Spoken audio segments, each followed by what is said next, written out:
Y'all, it's November. It's cozy weather. It's getting darker earlier, and I have a lot to be thankful for. You know what I'm really thankful for? I found a new product this year. It's Lumi. Where has Lumi been all my life? How did I live without it before I knew about it?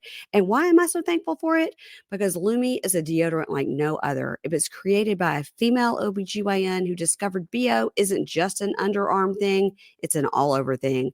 So she developed a pH optimized deodorant that's clinically proven to block odor everywhere, not just your pits, but your privates, your feet, and beyond. And the best part, no matter where you use it, Lumi is proven to keep working for up to 72 hours. If this amazing female doctor and 3 days of odor control isn't something to be thankful for, I don't know what is. And right now, there's a special offer. New customers get 15% off all Lumi products with our exclusive code. Use code PINKSHADE at lumideodorant.com. That's LUMEDEODORANT.com.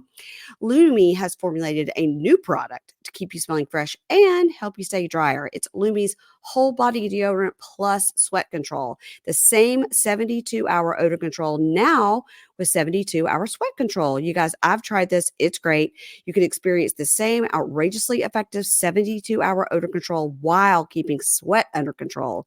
It's baking soda free, paraben free, and pH balanced for safe use below the belt. You can choose from a variety of fresh, bright scents like tangerine, lavender, or my favorite is toasted coconut. You guys, I love anything with coconut. Lumi Starter Pack is perfect for new customers. It comes with a solid stick deodorant, a cream 2 deodorant, and 2 free products of your choice. So I recommend the Starter Pack. And as a special gift for our listeners, new customers also will get 15% off all Lumi products with our exclusive code PINKSHADE.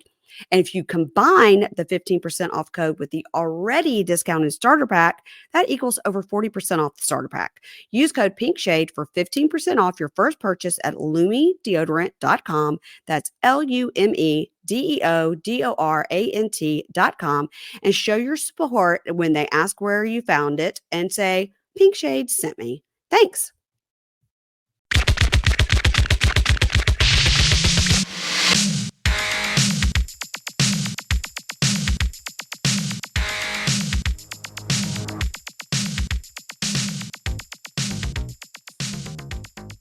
Hey everybody, welcome to Pink Shade. Oh, look at that little tune. It's TLC Tuesday. It's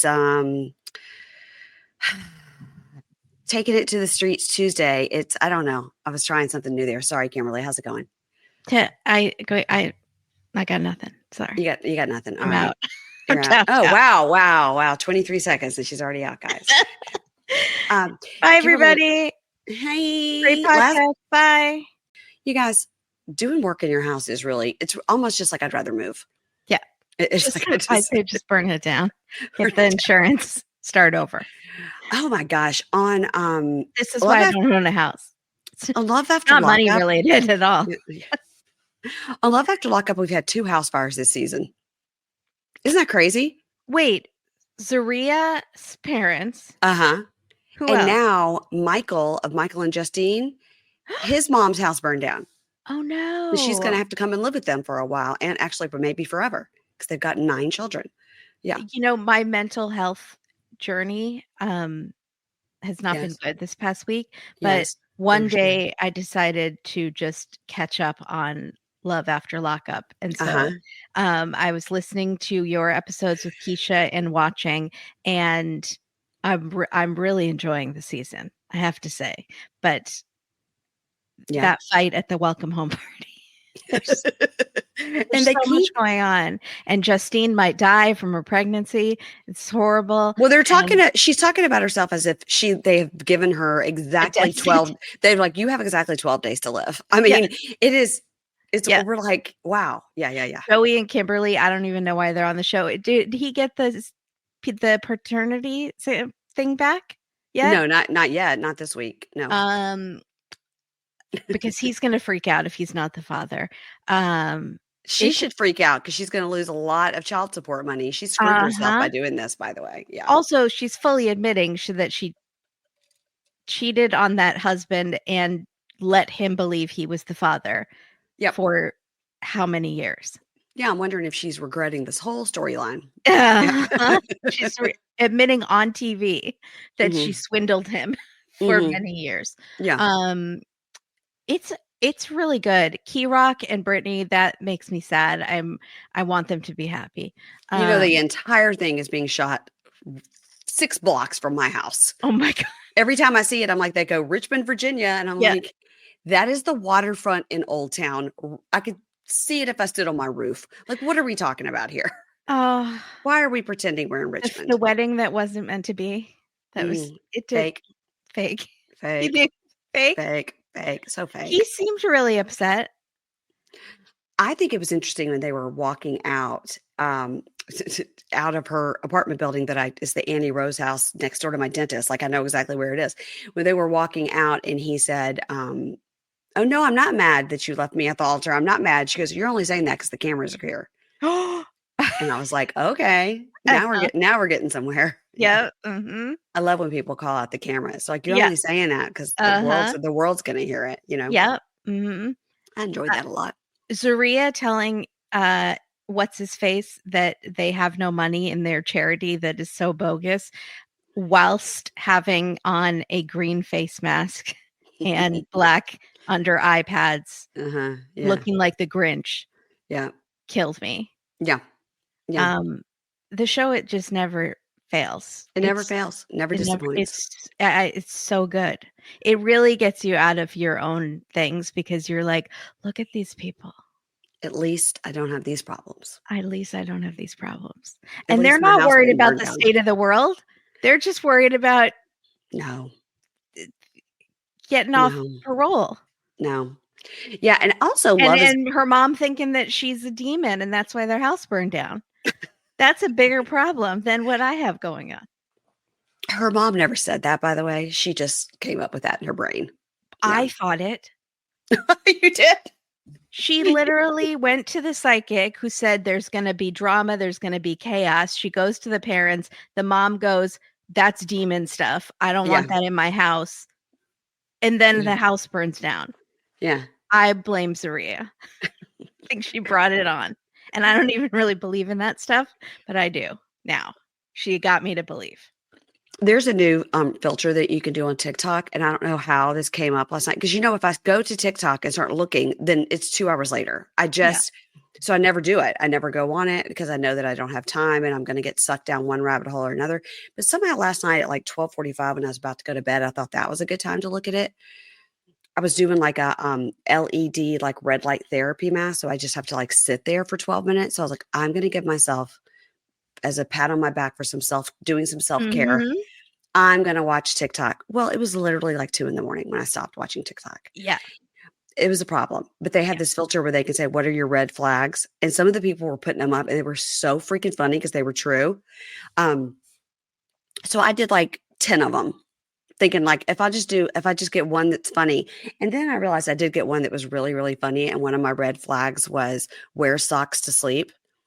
And I was like, oh my God, because I do wear socks to sleep.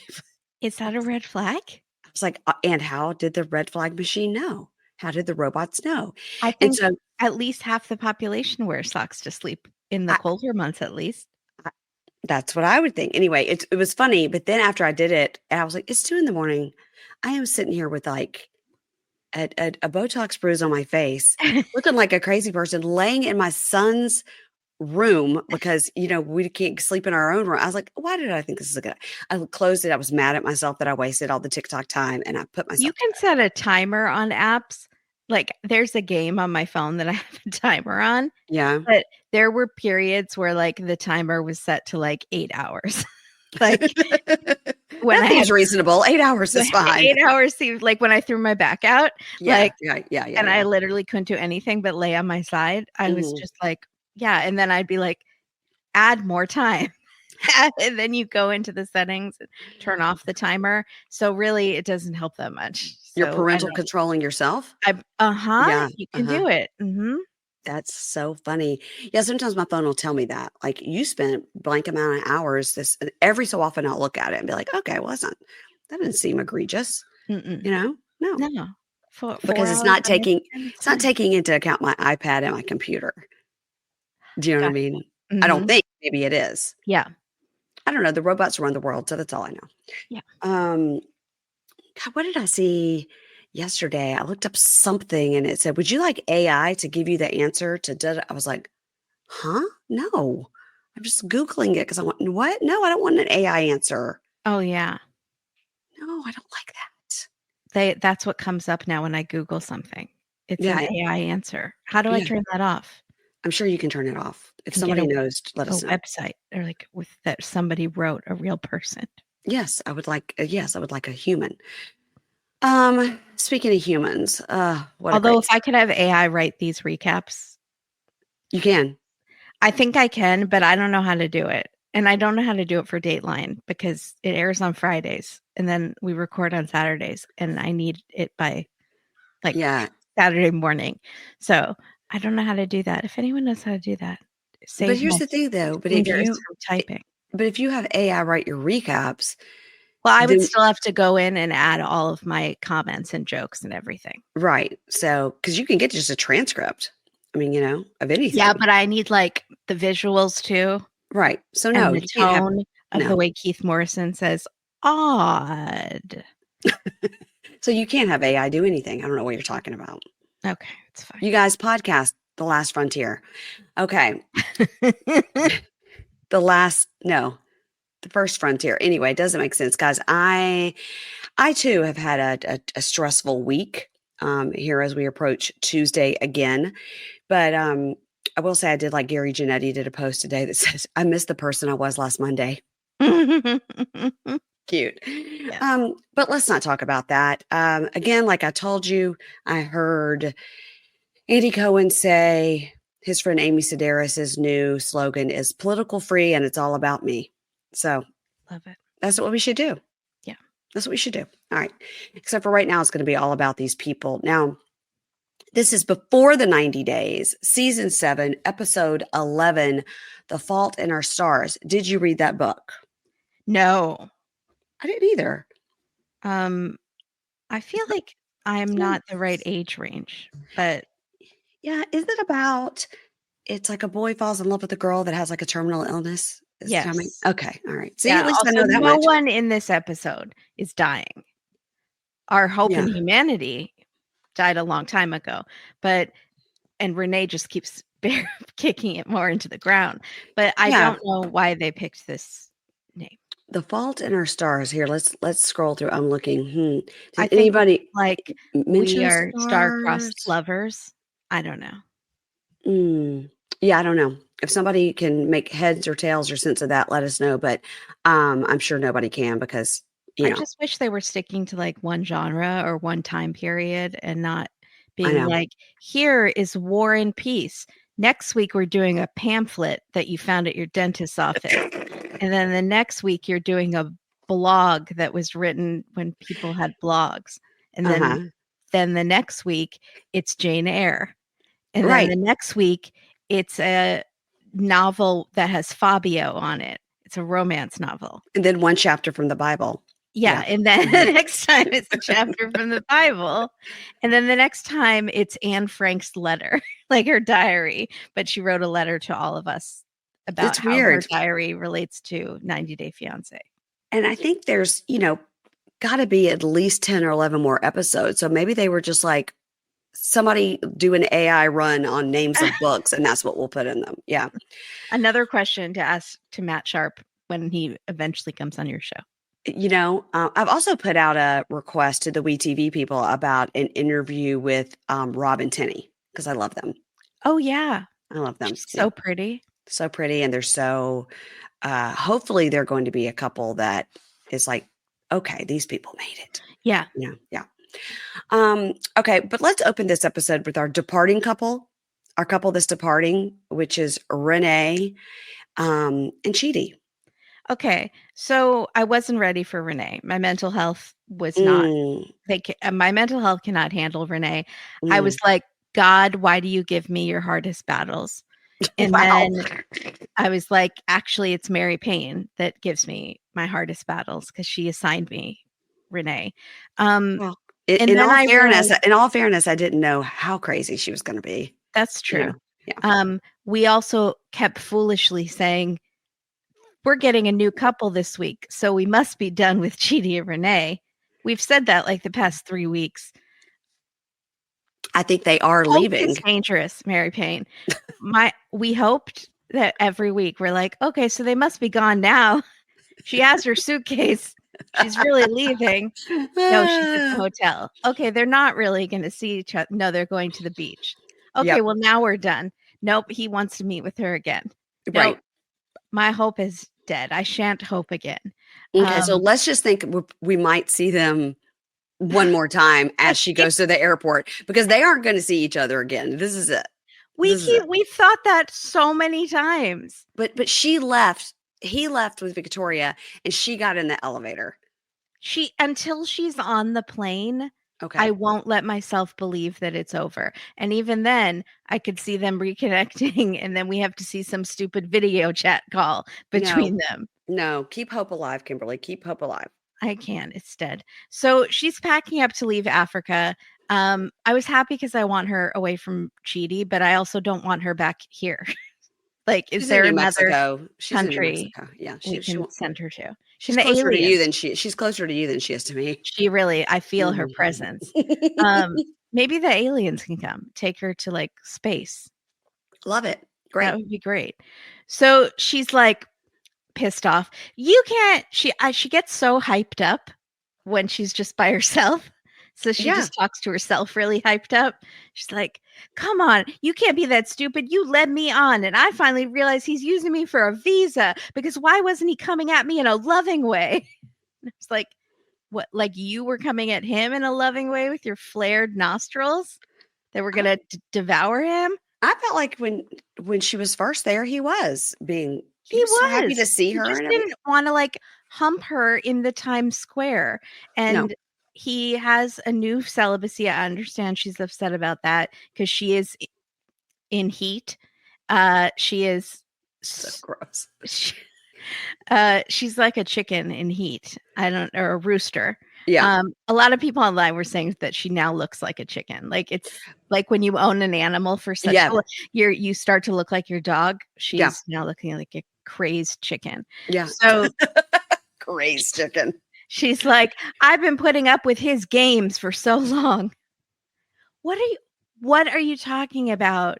No one knows what games you're talking about. Nope.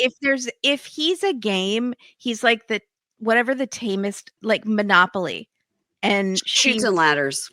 Yeah. Yes. And she's like an actual version of Hangman, where someone might die if you don't get the words right, but it's like real. Yeah. Like Hunger Games. That's the game she is. Yeah. So she texted him and said, I'm leaving, and which you didn't have to do because you've been clear that you're leaving. Yeah. Leave already. Yeah. And he is now coming to the hotel to see her. Why? Chidi, why? Why? I don't know why either. Maybe the production encouraged them to have one last meeting. I thought the beach was the last meeting. I don't know. But then he met with his friend and he's like, I still want to talk, like leave on good terms. He's like, he really wants to be the good guy here, but it's okay. Like, we can see that you are the good guy. You don't have to act like you're the good guy. The bar is so low. Yeah. The bar is so low. Anybody would be seen as the good guy here. Yes. So freaking not Angela. I think of someone more mid, like mid-range terrible is what we're saying. Yeah, like Jasmine would be seen like the good guy. Yeah. Oh yeah. Renee. Yeah. So she wants closure. She goes, I deserve that. Mm-hmm. And the families on Dateline are not getting closure half the time, but okay, you deserve closure. I hope that chicken from the market apologizes to you for the emotional distress that you have suffered on this trip. So his sister takes him to the hotel. I was very happy. He needs a chaperone because otherwise he could get sucked back into this vicious web. So, like, don't have him alone. Yeah. So Victoria is so relieved that this chapter is over and he is getting away from this horrible, yelling, aggressive lady who keeps putting her finger in my face. And and I was like, Victoria, I see hope in you. My hope is dead. I still see it in you. Yeah. Wait until she gets on the plane and then you can be relieved. Yeah. All of us will be. Block her from Chidi's phone. Mm-hmm. And then you'll all be free. Yeah. So then we get that blind camera thing, the trick to show us how Chidi texts. He doesn't use voice text, which I use. So I was surprised by that. Yeah, can you explain that? Because I heard that's like AEIOQRTP. I was like, what's happening? Is he like? I think he knows where the letters are and he touches and holds it, and then it tells you what the letter is to make sure you're on the right letter. But that's still really impressive on a tiny keyboard on your phone. There's especially no braille or anything on your if he doesn't have like a sidekick or something with a button with a BlackBerry or whatever braille on it. Yeah, it was very interesting. So Chidi wants to speak his mind, but he also wants to tell her he has nothing against her and he respects her. No, you don't. None of us do, and that's okay. It's okay to be mad. You're not going to look like the jerk here. So they meet in the hotel lobby. Thank God it's in a public place. And he says, "Hi, babe. Looking good." Okay, a couple things. Again. Yeah. You can't see. And don't call her babe. Don't call me kid. Don't call me baby. Look at this godforsaken mess that you made me. Taylor Swift. I think he can't help himself. Like, yeah. I don't know why he slips into boyfriend mode even after they've broken up. I didn't understand why he said, "Hi, babe." Look, and he brought her gifts. I don't understand any of this. Gifts like in plastic necklaces and stuff. Yeah. She's like, "Thanks." And she even says he's trying to portray himself as like he's not the bad guy. Mm-hmm. But he's not. But he's not the bad guy. But bringing the gifts and all that was, she said it was manipulative. And I don't think it was that. I just think it was, he is trying to like save face a little bit. Yeah, but he doesn't have to. No. Chidi, we see you. You are not the bad guy. No one thinks that. And the editors don't think that. You're getting a great edit. Yeah. Also on Pillow Talk, everyone thinks you and your family are angels and saints for putting up with Renee. So you're doing just fine. So then that would be a great twist if it turns out he is a horrible scammer and was playing games with Renee. I don't think that's going to happen, but if something comes out, I will be shocked. I will be too. So then she starts in with this passive aggressive, like, "I came a long way to see you. I flew so far and I sacrificed so much to be with you. And now what?" And he's like, "Our relationship has just been so messy." And she says, "Yeah, why do you make it so messy?" Oh God, here we go. He's Delulu. And she won't let him talk. And she's like, "Why do you have to put me down and make sour ass excuses? And you won't give me the freaking time of day. You're an evil person." Okay, the sour ass, the phrasing that she comes up with. What was the teeth? Scrunching your teeth? So it's scrunching your teeth. Yeah. And when she says you're sucking your sister's tit, you want to share the milk. Yeah. And the sour ass, the things that she says, you're like, what clicks in your brain to make these words come out in that order? I think her brain shuts off like a rabid dog, and she goes into this diarrhea of words that are not making sense.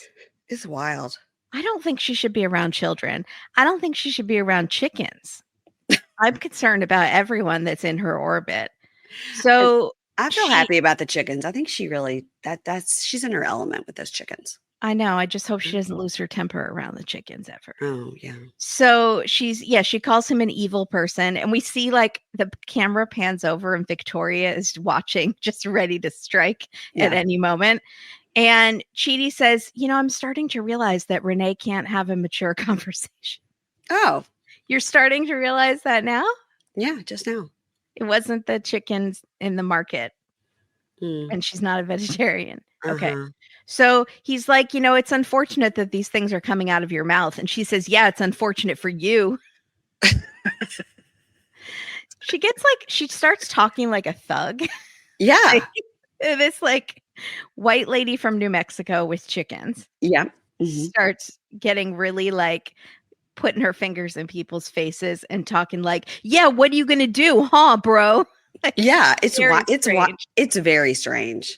So he's talking very calmly and he says, "I I have to say the only time I've actually enjoyed our relationship is when we first met.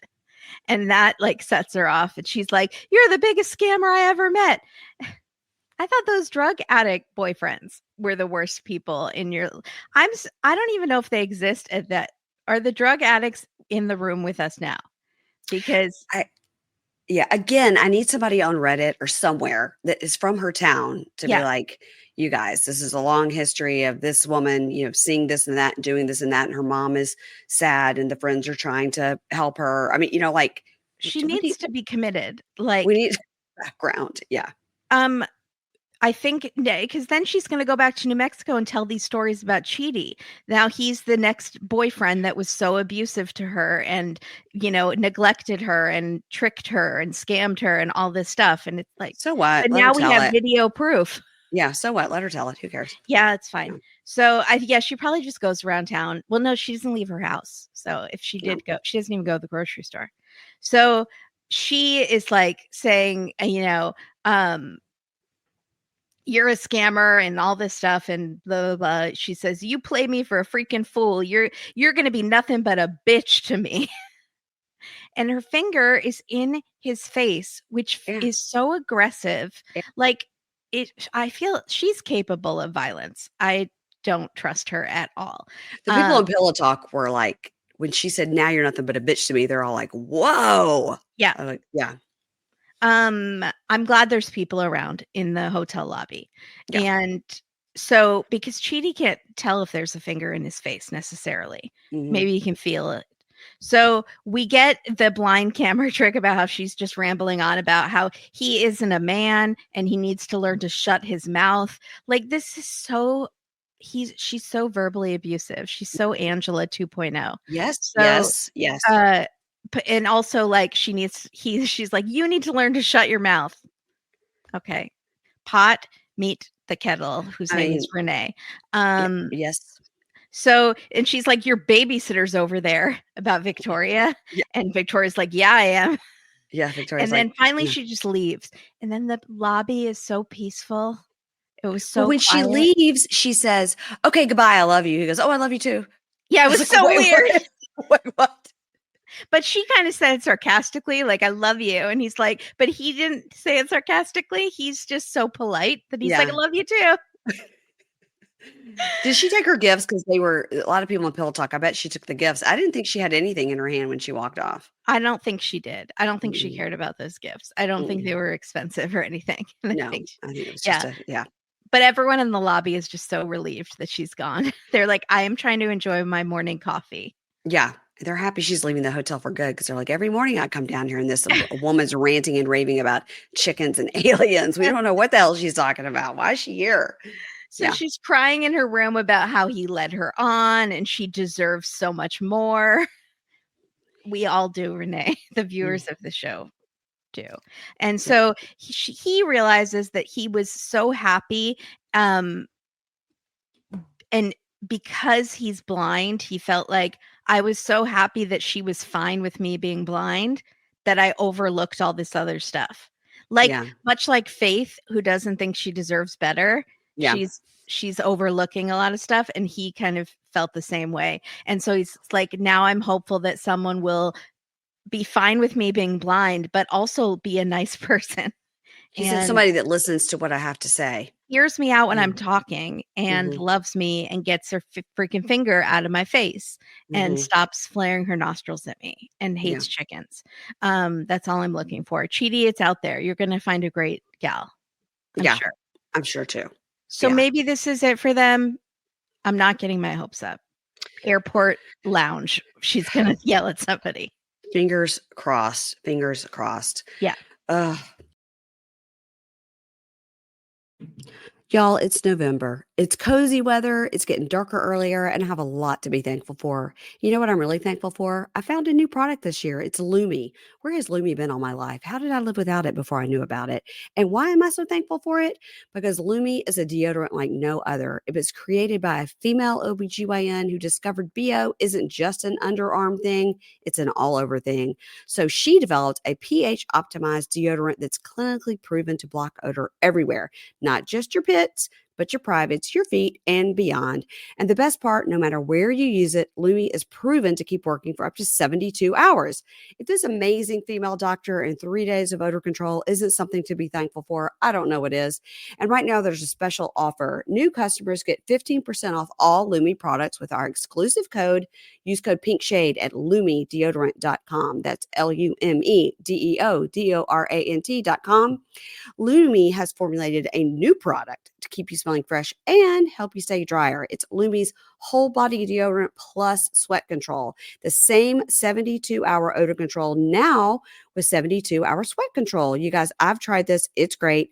You can experience the same outrageously effective 72-hour odor control while keeping sweat under control. It's baking soda free, paraben free, and pH balanced for safe use below the belt. You can choose from a variety of fresh, bright scents like tangerine, lavender, or my favorite is toasted coconut. You guys, I love anything with coconut. Lumi Starter Pack is perfect for new customers. It comes with a solid stick deodorant, a cream 2 deodorant, and 2 free products of your choice. So I recommend the Starter Pack. And as a special gift for our listeners, new customers also will get 15% off all Lumi products with our exclusive code PINKSHADE.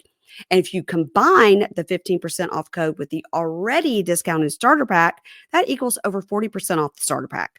Use code PINKSHADE for 15% off your first purchase at LumiDeodorant.com. That's LumiDeodorant.com. And show your support when they ask where you found it and say, PINKSHADE sent me. Thanks. Y'all, it's that time of year, the time that we need to start reflecting on things we're grateful for. I'm grateful for my family, my job, my friends, and my health. And another thing I'm grateful for, the fact that I've learned how to help my skin stay healthy and resilient as I get older. And that's because of today's sponsor, OneSkin. Their scientifically proven skincare routine has made a noticeable difference in how my skin looks and feels. Their OS1 peptide works at the cellular level to switch off the dysfunctional cells that cause your skin to age faster than it needs to. And y'all know I'm going to go down fighting on this aging process. I've talked about it a lot. And to celebrate the holidays, OneSkin has introduced their limited edition holiday bundle. This features travel sizes of the OS1 face, OS1 eye, and the OS1 body. All of these I've used, guys. They're all amazing products. And it comes in this chic, in the words of Jarit, this chic leatherette bag. It's the perfect gift, but you may actually just want to get one for yourself. Taking advantage of this exclusive bundle is short-lived. You got to do it while it lasts. And as a listener, you're going to get 15% off using code PINKSHADE when you check out at oneskin.co. Invest in your skin's long-term health this holiday season because healthy skin is a gift. So you guys, I've been using OneSkin topical face and on my eyes for a couple of months now. I use it when my face is clean and right before I put on other products because it doesn't matter what other products you use. You just put this on first and then do your whole skincare routine that you like after that. And the R&D team at OneSkin did a lot of research and like smart lady science things to create this next level of skincare. Their scientists found that the OS1 peptide reverses skin's biological age by reducing the number of these senescent cells by 50%. You guys see, it's all very smart and scientific. And I don't know. All I know is it works for me and my skin has really seen improvement. OneSkin is the world's first longevity company. OneSkin addresses skin health at the molecular level, targeting the root causes of aging so skin behaves, feels, and appears younger. It's time to get started with your new face, eye, and body routine at a discounted rate today. Get 15% off with the code PINKSHADE at oneskin.co. That's 15% off at oneskin.co with the code PINKSHADE. And after you purchase, they'll say, hey, where'd you hear about us? Please support our show and tell them we sent you. We only have one body, one skin, and only one you, and you can choose to make it better. Age healthy with OneSkin. Okay, well, we can move on to Tigerlily and Adnan. Her voice was even more. It was wild this week, but she did dip into her regular voice a couple of times, which I love when that happens with people that have these fake voices. Yeah. So we open with these two. They're in a taxi, and her baby voice, her baby voice vocal fry is on a 10. It was. Yeah. She said, I'm so happy to be here with you, honey. And he says, I'm so happy too, baby. Today, I'm going to surprise you, baby. And they're sitting in a talking head together, and she goes, yeah, so this trip is really just for us to get to know each other, spend quality time together. And he goes, and the main thing? And she goes, the main thing is the baby. Oh my God. Okay. So they're in the car and they joke around about, happy life, happy wife. And he's taking her to surprise, make her happy. And so they go to the Grand Bazaar in Istanbul. We've also seen this with Sarper and Shekinah. They've also gone to the Grand Bazaar. Mm-hmm. Like when they came in, it was like this, probably the same B-roll they used. And who else was in Turkey who met in Turkey because they couldn't go to like their countries? Oh yeah. Uh-huh. That guy who was like maybe Mormon or something. Yeah, he was Mormon and he like sold porn and he liked but he sold pest control door to door or something. Yeah, yes. and he slept with like a lot of women and didn't tell her. Oh, and she was so sweet. Yeah, she was so cute. Yeah. Their names, we'll never remember them. No. So Stephen. Was that his name? Stephen with a PH. Yeah. Mm-hmm. And no, I think you're wrong. I think it's Stephen with a V because I think he always said Stephen with a V. Oh, Stephen with a V. Yeah. Stephen and not Olga because there's another. Olga was the girl. Alara? Alara? No, that's wrong. Sorry. No. I just Googled that name and I guess they were on another show. Stephen and somebody from 90 Day. Alina. That sounds right. And I actually think they're still married. Wow. Yeah. I can picture his little ferret face in my mind right now. Uh-huh. Yeah. So they're at the Grand Bazaar in Istanbul and he says, Tigerlily, she loves to shop and me, I always get the best price. So they're literally buying knockoff Louis Vuitton right and left. They are buying what would be a $3,000 backpack for $45. And I'm really surprised that she would be on, especially her would be on camera buying knockoffs. Yeah. Because she's got such this, I don't know, that was fascinating to me. Yeah. There's a lot of debate on how much money she actually has and if she's like faking it and trying to make it seem like she's really rich or if she actually does. Yeah. Yeah. Because people don't know where that watch went. Nowhere. It's a fake. Mm-hmm. Fake. So she says, baby, my feet are killing me. We're going to have to look for shoes. And he goes, oh, okay, let's look for shoes. And at one point he has to carry her down some stairs. And in the talking head, the producer says, do you wish you would have worn gym shoes? And she goes, complete normal voice. She goes, who wears gym shoes? It's not a gym. Total normal voice. And she loves her production team because she's always looking at them at the side and like giving them the finger guns, Yep. And she goes, baby, I want to take my jacket off. I'm so hot. And they both seem to be sweating. And I think they both care so much about their outfits. Yeah. That they're like, we don't care. We'll suffer for fashion. Mm-hmm. And he goes, no, you can't take your jacket off. And she goes, why not? And he goes, we're in an ugly place. And he says that ugly place means it's full of men he doesn't trust. And the talking head, he says, I don't want to be controlling, but I am a man and I know more than her. Wow. He just said it. Sir, you were 23 years old. Yeah. Sir. Pretty sure you live with your mom. So, yeah. So she goes, great. In addition to finding shoes, now I need to find a lighter jacket. Oh my God. So the talking head, they're talking about the coat and everything. She goes, I feel so hot. I'm so hot. I feel like I might pass out. And then he tells me I can't take my coat off. And I'm so frustrated that he keeps prioritizing himself over me. How many times are we going to have the same fight? It's literally every week. 12 more episodes? 12 women more episodes? are treated differently here? I don't think it's fair, baby. So now they head to this dock and this boat. And again, they showed her heels. And they're not just like stilettos. I mean, they are like, your foot is straight up and down. Yeah. I mean, they're like 7-inch heels. And that is crazy. Why she chose to wear this. And she's also in sheer ankle socks. That's why I'm logged in as Tigerlily's ankle socks. So they head to the boat and she's like, baby, it's so pretty here. And then she says, she's annoyed that Adnan didn't care about her comfort, but it is so sweet that he keeps surprising her with romantic gestures. And also on the boat, she'll get to sit down. I've never seen any boat where you're allowed to wear spike heels like that. That is so bad for the boat. They make you take your shoes off or put on boat shoes. That is why they make boat shoes.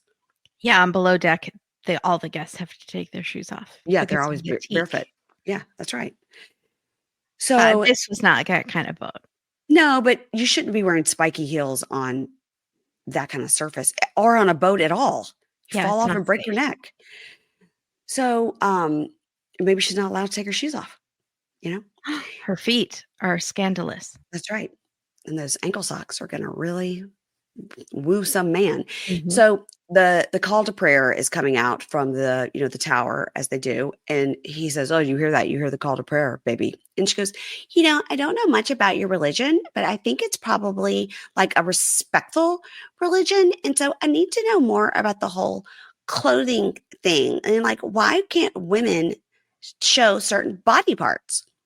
And he says, "In my religion, clothes must cover the whole body, but you can do whatever you want." Hmm. Huh, because it seems like earlier you just told her no. So she goes, Also, "Oh, they're married. Why are they having this conversation now? You're no." already married. And she goes, "No, I can't. You have told me that I can't wear what I want."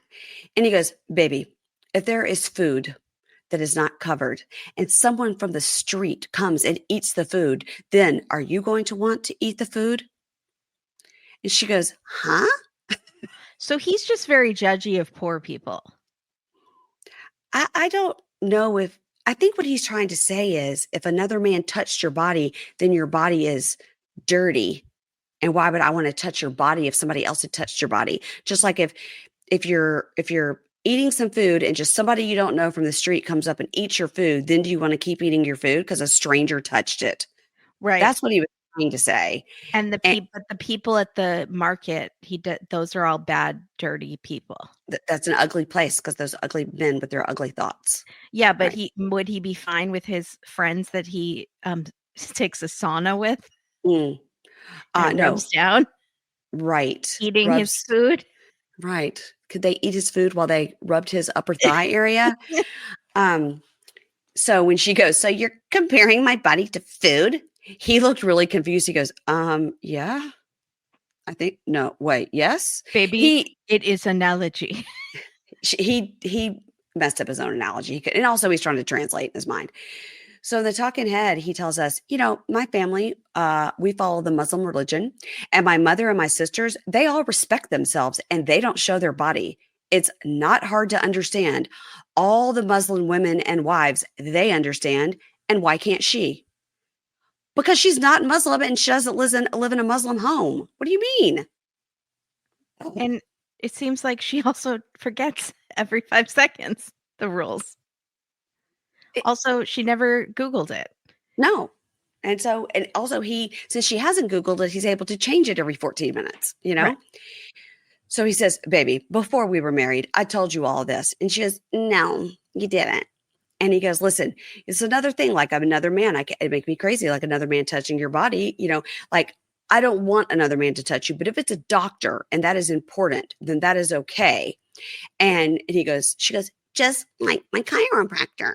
And he goes, "No, baby, a chiropractor is not a doctor." And she goes, "It is." And he's like, "No, it's not." And by the way, he's right. A chiropractor is not a doctor. Um, that chiropractor can help you, but long term, guys, don't go to a chiropractor long term because then it's a cycle. You can never get out of it. So, I agree with that. Yeah. okay, thank you. For two ladies who have back problems, listen to us. Yeah. Okay. I've been in that cycle. I have too. You're going to end up in a doctor's office anyway. Save your money. So she says, "You just don't even acknowledge that I made a lot of changes and it bothers me because of the double standard. And for example, I have to change my swimwear, but you aren't willing to change your swimwear." And he says, "Baby, your mind is so small." I mean, yes, it is. That is true, Wow. but This don't say is that. bad. We can say that. And then she goes, "Okay, wow, that doesn't make me feel good." And he goes, "Listen, a man swimming in a t-shirt looks like an idiot looks like an idiot."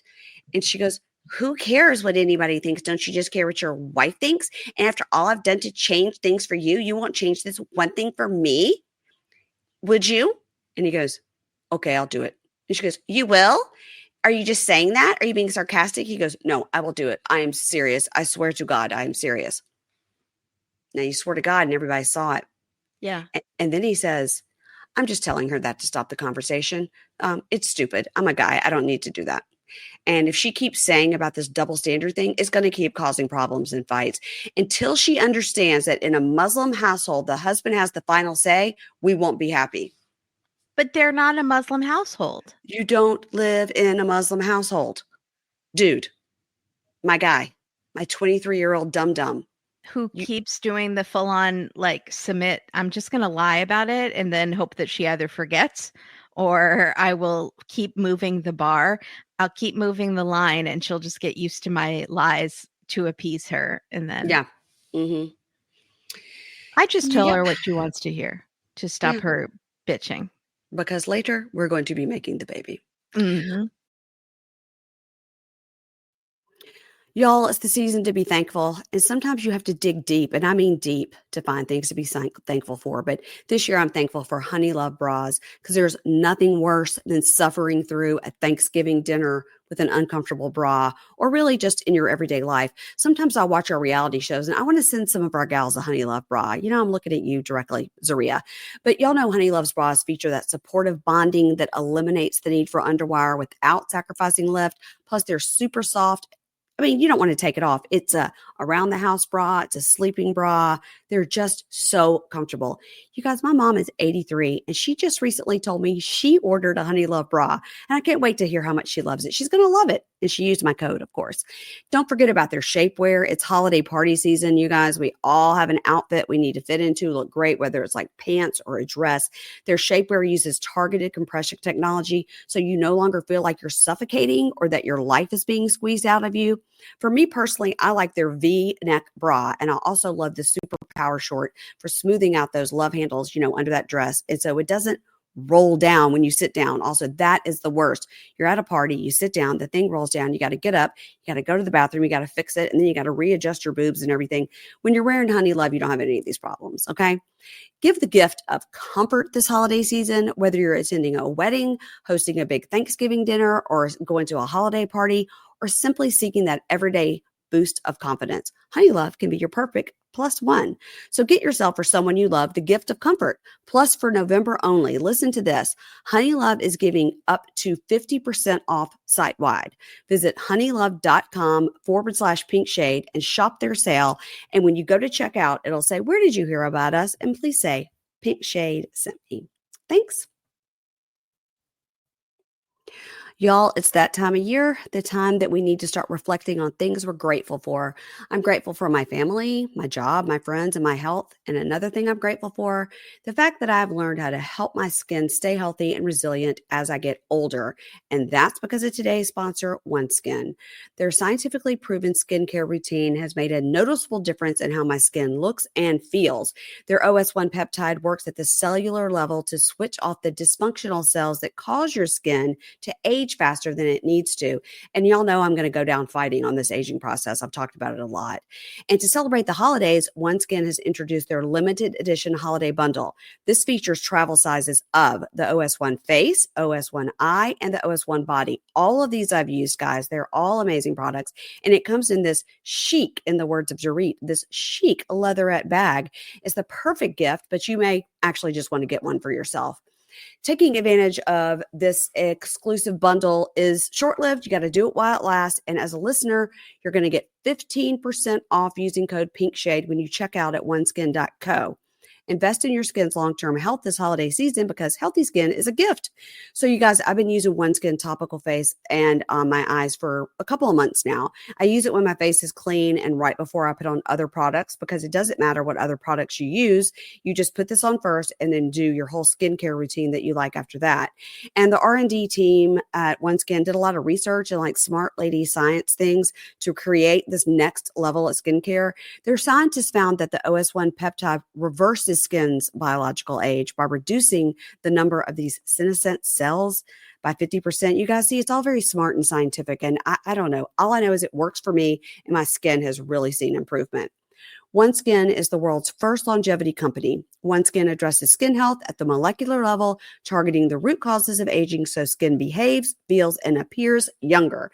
It's time to get started with your new face, eye, and body routine at a discounted rate today. Get 15% off with the code PINKSHADE at oneskin.co. That's 15% off at oneskin.co with the code PINKSHADE. And after you purchase, they'll say, hey, where'd you hear about us? Please support our show and tell them we sent you. We only have one body, one skin, and only one you, and you can choose to make it better. Age healthy with OneSkin.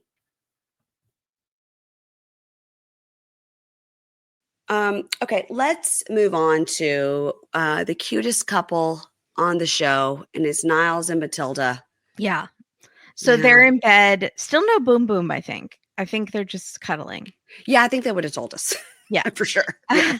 So they're just so happy that the family agreed to everything, and they're going to go spend more time with her family today. Her mom is so cute. She just giggles at everything Niles does. And she shows him around the house, and he's shocked by the living conditions. Lots of plantains on the floor because that's their business. Mm-hmm. And there's like tires instead of doors. There was like a door that was not on the hinges. It was just, and so they have a tire blocking the goats from coming into the house and eating the plantains. And the shower, it works. It's functional. The shower looks like the shower that Big Ed took a shower in with that rat. It's just a concrete room that has like a drain. Buckets. Yeah. With buckets, you shower with buckets. Right. Also, she sleeps on the floor with her sisters, and he's just shocked by this. And he is saying what he shouldn't be saying because he's very blunt, and he's like, this is like a prison cell. Yeah. It looks just like being in prison.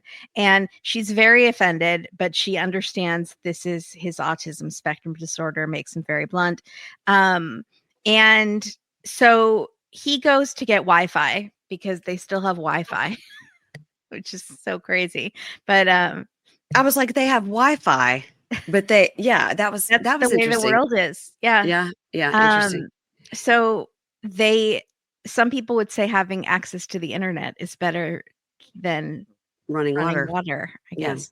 So then and I'm not saying that, but some people might say that. So then her sister stirs up some shit and is but then that plot line goes nowhere. Her sister goes, you should have forced him to marry you on this trip. And Matilda's like, no, he's not ready. So we're just going to do the knocking. And I was like, oh, I thought that plot line was going to go somewhere. So then the sister is cooking food, and she says she'll cook the food for the knocking ceremony. And for a small knocking ceremony, all the food would cost maybe $250 US. But Matilda wants a very big knocking ceremony because she's not doing the wedding this time. She still wants everyone to be able to come and meet him and see how, their love and stuff. She has not told him this, that he has to pay for all of this food. So she takes him to the market where she sells the plantains, and she has the giant bowl of plantains balanced on her head. Wait, before we go to that. Yeah. You missed something that I wanted to address. When they're in the house and he's looking around, he said, this place is not fit for humans to live here. Oh, or he said, this is not the way humans should live. Oh, yeah. Humans aren't meant to live like this. Yeah. And that was rough. Yeah. And I think he specifically meant sleeping on a concrete floor. Yeah. But yeah, it didn't sound good. She does understand that it's his autism that makes him say things like that, but she wants to work on it. So she takes him, she has the plantains on her head. She says, I learned when I was a kid, and it's easier than carrying them. It's fascinating. It's fascinating because of my neck problems. Yeah. I can barely, like, if I wear a necklace that has that is the tiniest bit of weight, I feel it. So I don't know how she does it. Yeah, that's something. So she says, in America, it's easy to make money. You sit in an office, but in Ghana, we work really hard. I was like, we have physical laborers here too. Yes, we do. Yeah, but you are definitely working hard, no doubt. So she teaches him to shout like that they're selling plantains and nuts and whatever. And they're laughing, joking around. They're so cute when it's just like the two of them. They are. Very cute. So, she says, I do have to say something, though. The way you talked about my family's house that hurt my feelings. And if my mom heard you say those things, that would hurt her feelings. And she says, I get that it's because of your autism, but like, please don't do it again. And he says, this is why I mask a lot. So I'm either masking and then people think I'm lying, or I tell the truth, but then I'm too blunt and I make people mad at me. And she's like, okay, so when you're with me, don't mask. You can be completely honest. I will try not to get offended, but in front of my family, please, like, don't do that. I think it's nice. So when we're at home by ourselves, you can say, be honest whatever with me. you want. Yeah. Nice. You don't have to fake in front of me. It's fine. Yeah. And he's like, thank you for teaching me what you expect from me instead of just giving up on me like other people in my life would have just walked away. So she says, you know, because there's no wedding, I really want the knocking to be big, like 90 people. So it'll probably cost $300. And he says, you know, I'm not a magic genie, but I'll see what I can scrounge up. And good grief. I preferred good gravy from last week. He sounds like Charlie Brown. At least he's not like, holy shit. I know. It's very funny. Good gravy. So he was hoping that postponing the wedding, part of the reason to postpone the wedding is so he could raise more money for the wedding. But now he's learning he has to spend all this on the knocking, and he just didn't know. He doesn't have the money. And he still doesn't know the bride price, by the way. That's true. Yeah. So, and he has to give that at the knocking or at the wedding next time? Trying to remember how Kobe and Emily did it. It seemed like it was only like a couple of, maybe within the week before the wedding, that remember they came and they did the back and forth about, would it be 2 goats or whatever, but the bride's family has to say what the price is, and you negotiate it down. Yeah. And I don't think Niles has got him in to do that negotiating. Oh, no. You know. So they go to hang out with Matilda's friend and her brother, and they're all laughing and joking around. And then she says, you know, we're inviting everybody to the knocking. We've got our cousins and our uncles and our friends and our teachers and our people from the market and waitress. Do you want to come and bring your whole family?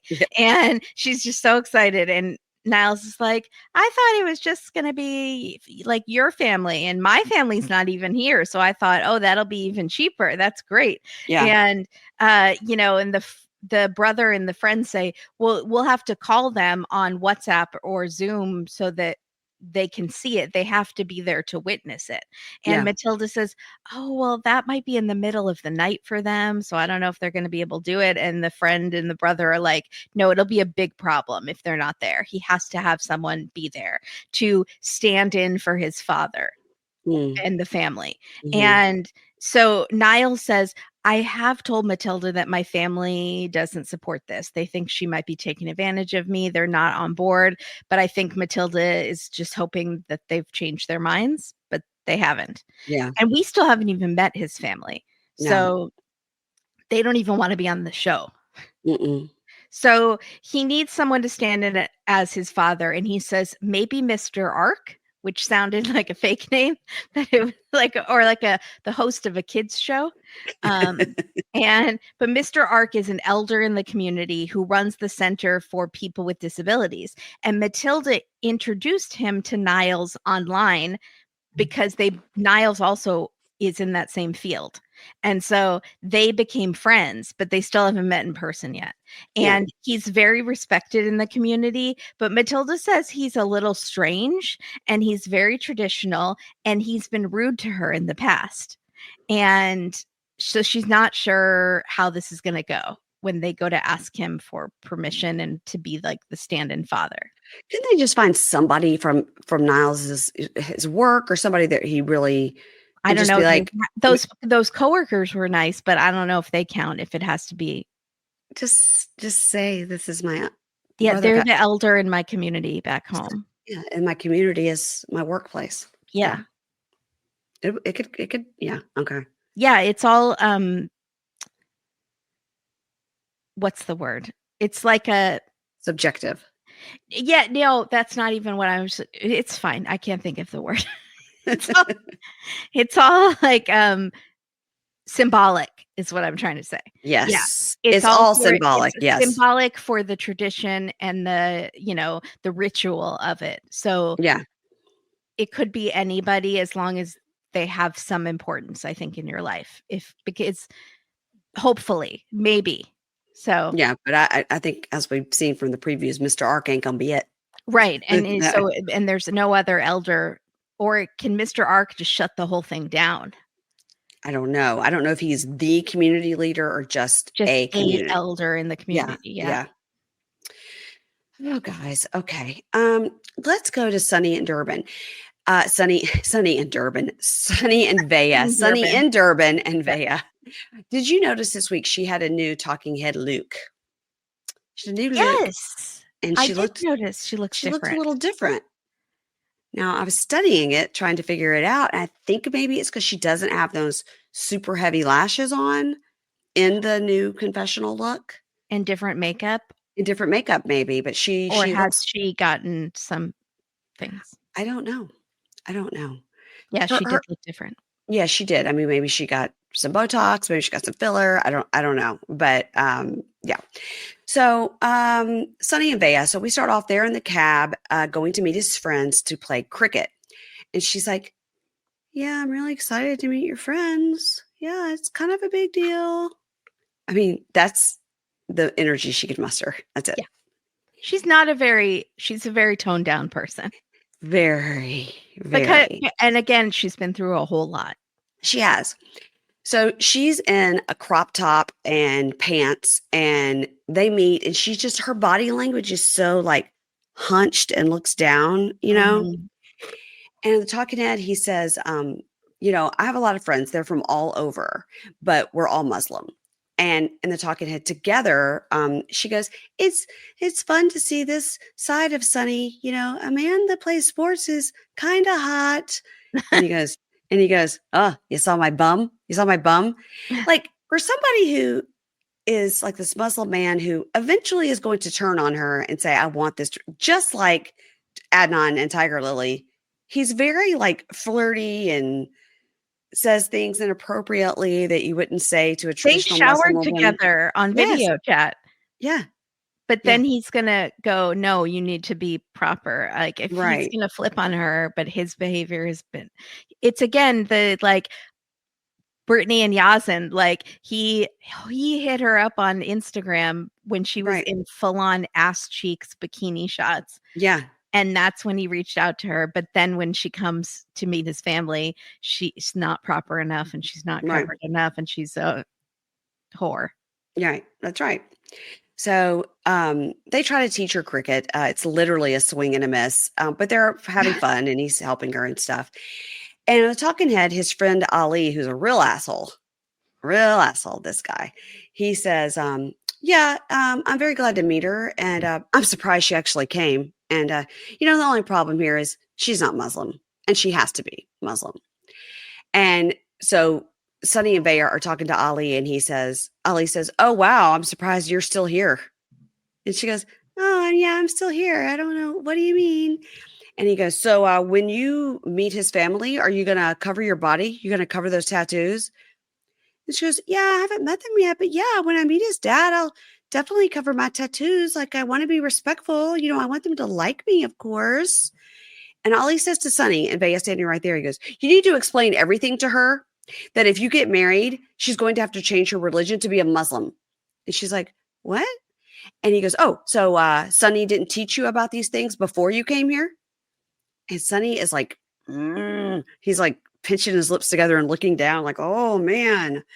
And she goes, no, he didn't tell me that I have to be Muslim. And, you know, I don't really want to be Muslim because I heard that Muslim women aren't really allowed to leave their house. And Ali says, yeah, it's fine. You could go wherever you want as long as you have trust. Sunny, do you trust her?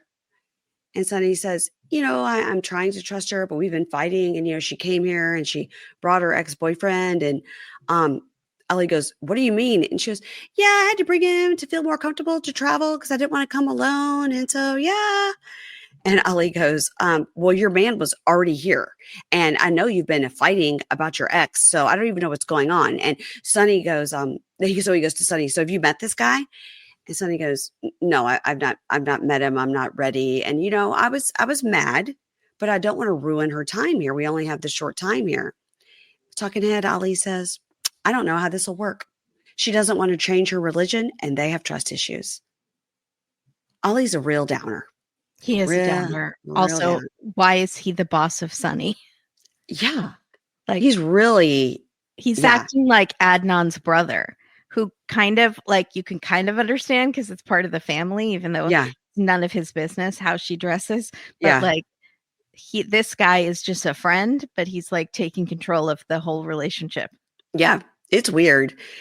And so Ali says, well, you came from far away, and I don't want you to break Sunny's heart. And Sunny, you know we're brothers, but if you're going to marry her, there's a lot to fix. I mean, wow. So they're back in the taxi, headed home after the cricket. And she says, I don't feel like Ali really understood me. And I kind of feel like he attacked me. And I want him to like me, of course. And like, I feel like he was forcing me. He was saying, like, you can't be with Sunny if you aren't Muslim. And like, you never told me that. And he goes, it doesn't matter. He likes you. It's fine.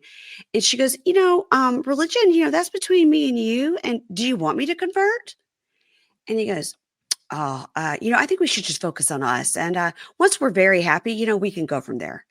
So again, bait and switch. I don't like this. It's a full on. That's what I kept thinking. The word is catfish. It's a bait and switch. Because he specifically told her, I don't care if you convert. You don't have to. Right. And now he's going to do the full on Adnan. And like, I don't like this. Yeah. It's trickery. I agree. So in her talking head, she goes, he's just brushing this off, and it could be a problem in the future, but I just want to have a peaceful night. So I too will brush it off. So now they get in the pool. Now it's super awkward, but they're completely making out, and she's straddling him in the pool, and she's like, "Are you gonna steal some kisses? Okay. What should I? They're narrating. They are narrating what they're doing. I'm gonna wrap my legs around you. Are you gonna give me a kiss? Oh, I'm gonna give you a kiss. You're gonna give me a kiss? All right, put your leg there. Oh, are you kissing me now? I'm kissing you now. Okay, are you gonna put your tongue in my mouth? Okay. Like, they're literally, we can see. I don't need to. It's so. Stop it. Are you picking me up now? I should wrap my legs here. Like, I can't stop narrating. Yeah. I agree. Now, what do you think Ali would have thought about this? Yeah, seriously. Yeah. Just scant 5 minutes earlier in the episode. She was very scandalous, but Sunny's, he's making his move. She's like, in a pool in front of a camera. We're in the pool. He's making his moves, and we're going to get close tonight. So in her talking head, she says, yeah, I'm going to have a conversation with him about the religion issue and also the Rory issue. By the way, anybody checked on Rory? Anybody got... Is he okay? Is he okay?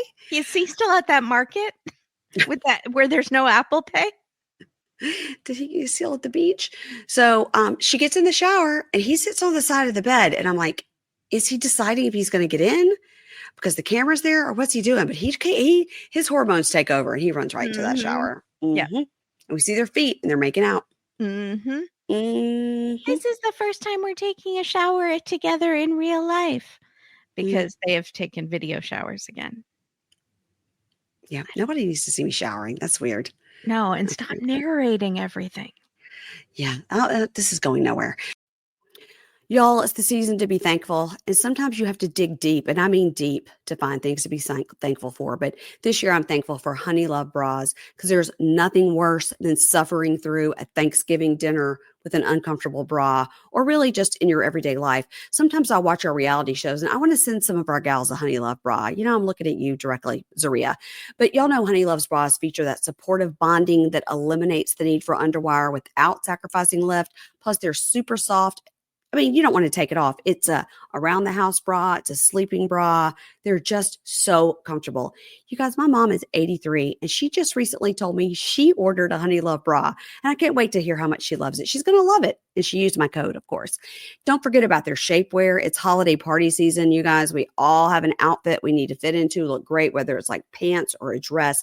Their shapewear uses targeted compression technology, so you no longer feel like you're suffocating or that your life is being squeezed out of you. For me personally, I like their V-neck bra, and I also love the Super Power Short for smoothing out those love handles, under that dress. And so it doesn't roll down when you sit down. Also, that is the worst. You're at a party, you sit down, the thing rolls down, you got to get up, you got to go to the bathroom, you got to fix it, and then you got to readjust your boobs and everything. When you're wearing Honey Love, you don't have any of these problems, okay? Give the gift of comfort this holiday season, whether you're attending a wedding, hosting a big Thanksgiving dinner, or going to a holiday party, or simply seeking that everyday boost of confidence. Honey Love can be your perfect +1. So get yourself or someone you love the gift of comfort. Plus, for November only, listen to this. Honey Love is giving up to 50% off site-wide. Visit honeylove.com/pink shade and shop their sale. And when you go to checkout, it'll say, "Where did you hear about us?" And please say, "Pink Shade sent me." Thanks. Y'all, it's that time of year, the time that we need to start reflecting on things we're grateful for. I'm grateful for my family, my job, my friends, and my health. And another thing I'm grateful for, the fact that I've learned how to help my skin stay healthy and resilient as I get older. And that's because of today's sponsor, OneSkin. Their scientifically proven skincare routine has made a noticeable difference in how my skin looks and feels. Their OS1 peptide works at the cellular level to switch off the dysfunctional cells that cause your skin to age faster than it needs to. And y'all know I'm going to go down fighting on this aging process. I've talked about it a lot. And to celebrate the holidays, OneSkin has introduced their limited edition holiday bundle. This features travel sizes of the OS1 face, OS1 eye, and the OS1 body. All of these I've used, guys. They're all amazing products. And it comes in this chic, in the words of Jarit, this chic leatherette bag. It's the perfect gift, but you may actually just want to get one for yourself. Taking advantage of this exclusive bundle is short-lived. You got to do it while it lasts. And as a listener, you're going to get 15% off using code PINKSHADE when you check out at oneskin.co. Invest in your skin's long-term health this holiday season because healthy skin is a gift. So you guys, I've been using OneSkin topical face and on my eyes for a couple of months now. I use it when my face is clean and right before I put on other products because it doesn't matter what other products you use. You just put this on first and then do your whole skincare routine that you like after that. And the R&D team at OneSkin did a lot of research and like smart lady science things to create this next level of skincare. Their scientists found that the OS1 peptide reverses skin's biological age by reducing the number of these senescent cells by 50%. You guys see, it's all very smart and scientific. And I don't know. All I know is it works for me and my skin has really seen improvement. OneSkin is the world's first longevity company. OneSkin addresses skin health at the molecular level, targeting the root causes of aging so skin behaves, feels, and appears younger. It's time to get started with your new face, eye, and body routine at a discounted rate today. Get 15% off with the code PINKSHADE at oneskin.co. That's 15% off at oneskin.co with the code PINKSHADE. And after you purchase, they'll say, "Hey, where'd you hear about us? Please support our show and tell them we sent you." We only have one body, one skin, and only one you, and you can choose to make it better. Age healthy with OneSkin. So let's end with our new guy, Joe, the hottie from West Palm Beach, and Magda or Magna, depending on how you want to say it. He's calling her Magna the whole time. I know. The Pillow Talk people too were like, "Is it Magna? Is it Magna? What is it?" I can't. I think it's his Jersey accent, but the subtitles say Magda. But the subtitles on Pillow Talk said Magna. Because he's saying Magda. It's I was so confused. Because John and Thais and Tiny Head, Patrick, thank you. John and Patrick were like, her name is Magna. Well, that one's big. They got Magnum condoms. Yeah. And they're making a whole joke about it. Oh my God. So I did look it up and I did do the thing where you could go and say, how do you pronounce this word in Polish? And it does sound like Magna. It's Magdalene. It comes from Magdalene. It is a Polish originating name. And it does sound on the Polish translation like Magna. Oh, okay. So we're just going to have to wait to meet her in person and wait for a market person or a Like brother or a Bojo. sister, someone Bozo. to say her name other Yeah. than him. Yeah. Okay. Maybe Yeah. they'll explain it next week. Because his friends were saying Magda. Yeah. And he was saying Magna. Yeah. Okay. But he didn't correct them and say, actually, it's pronounced this. No. Like this is pronounced like this. Or maybe the production, it's funnier just to not explain it. I know. You know? Then it gets us talking. It's all about engagement. That's so we see, before we even meet him, Italian people. And we hear da da da faligula, faligula. So like and there's huge, so much charcuterie and manicotti and no, it's the manicotti. It's the manicotti. Manicotti, the mozzarella. Prosciutto. And there's wine, and this sauce is so good, and you look like Sophia Loren. We're Italian, in case you didn't get it. And so then we meet Joe, and in his talking head, he does one of these, which I don't know how to describe on the podcast. It's like you put your thumb together with the rest of your fingers and do a I'm a mamma mia. I'm an Italian. I'm Italian. Yeah. So that's his gesture. And he is 34. He's from West Palm Beach. He lives in Florida now, but his whole family lives in New Jersey. So in this first meeting, he has gone back to New Jersey for Father's Day to be with his whole family. He's does his slate, and he's like, handsome Joe, stud muffin Joe, playboy Joe. Production, do you love me already? Am I your new favorite? Yep. Am I going to be a star? Absolutely. He's so cute. Do you think he's so cute? Yeah, it's because I saw him in person. And he was very cute. He's very cute and tall. Yeah. Okay. Yeah. He doesn't do much for me, but he'll grow on me. I don't dislike him. He's just not my type. So he grew up in, I already said that. He flew to Father's Day, big family celebration. And his dad, Danny, says he's a fun-loving kid. He's had lots of girlfriends, but he's in his 30s. We kind of want him to settle down. So, and his mom's name is Ange, which that's all you need to know. Ange. So he likes to go to bars and dance and travel and loves spending money and meeting women. But lately he's gotten rid of all of his apps and he's only talking to Magda. And I'm just going to say both. What if I just say both? So he was video chatting with a friend in Miami, and she was kind of there hanging out in the background, and he wanted to talk to her more, but she was about to go to the airport to fly back to Poland. So she was just in Miami visiting from Poland. Mm-hmm. They start messaging. She is really hot. She's so perfect. She has a perfect body. Nothing about her personality, but she has a perfect body. She plays volleyball, semi-professional amateur, like Bojo. Right. He says she plays in tournaments. Okay, so does Bojo. I mean, So but I feel like she was wearing like a uniform bathing suit. Yeah. I mean, that was probably her volleyball uniform, but I mean, they later say she's a corrections officer. So what is it? At least she's got a second job. Bojo's got nothing. Yeah, that's true. So, except she doesn't because she quit. So he wants to FaceTime all the time, even when he's pooping, but she won't do the pooping thing. But he says, I love FaceTiming when I'm on the toilet. That's when I get all my work done. I'm sitting in I think he's very hyperactive and always, moving around and schmoozing. And then he's like, but when I sit down in the toilet, that's when I get to focus and do my emails and my FaceTiming. You know what? Gross. No. Also, if my husband ever FaceTimed me on the toilet, no. Immediate grounds for divorce. Absolutely. Also, that's how Brandon and Mary communicated. And we know how that ended. Oh, he would just put the phone on the floor and so she could watch him poop. Oh my God.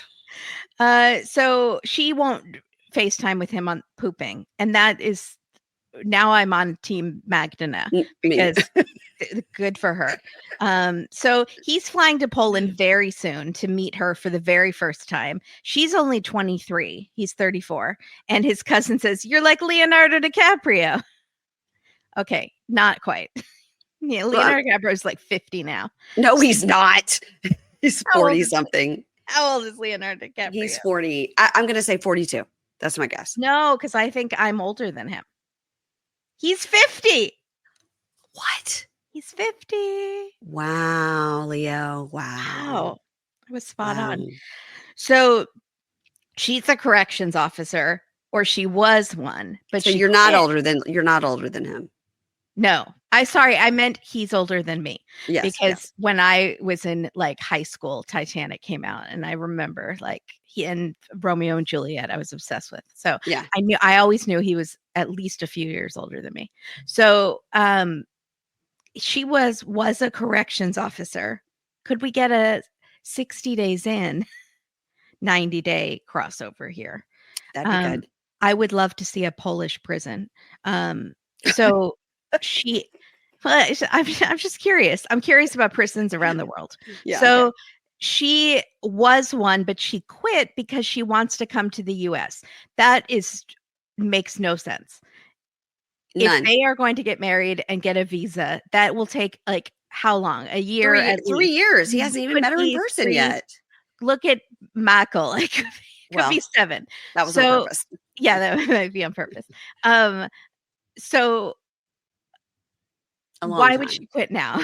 I mean, it's not like she thinks her visa is going to be approved in the next month and she'll be able to come. Yeah. So she went ahead and quit her job so she'd have time to pack and get her affairs in order. Yet. We've never even met in person. It makes zero sense. So she wants to come to the U.S. She wants to get preggers right away. She wants to come here, be a stay-at-home mom, and everyone is seeing red flags. So they're all like, also, he can't even take care of a plant, and we want him to be a father. That's not a good idea. And he should do that red flag filter on TikTok. Yes. And she wants to move very fast. She wants him to propose on this trip when they meet for the first time. Wow. And his family is like, is she a gold digger? Has she, is she looking for money? And he says, no, she's never asked me for money. And they're like, okay. So she wants a visa. And he's like, well, that she does seem to want. Yes. But she was just in town. She was just in Miami visiting a friend. So perhaps it's pretty easy to go between Poland and the United States. Like a lot of other countries, it's really hard to stay. Yeah, but maybe she could come over on a tourist visa, get engaged, switch it to you know what I mean? Maybe listen, the girl's got a plan perhaps. Yeah. And she wants his sperm. She wants a baby too. His parents dated for 11 years before getting married, which was surprising. That's 9 to 10 years too long. Wow. I mean, there's no timeline, but that's right. They probably started dating when they were like 16, Yeah, that's totally. And the dad goes, I had to be sure. I thought that was hilarious. His family's cute.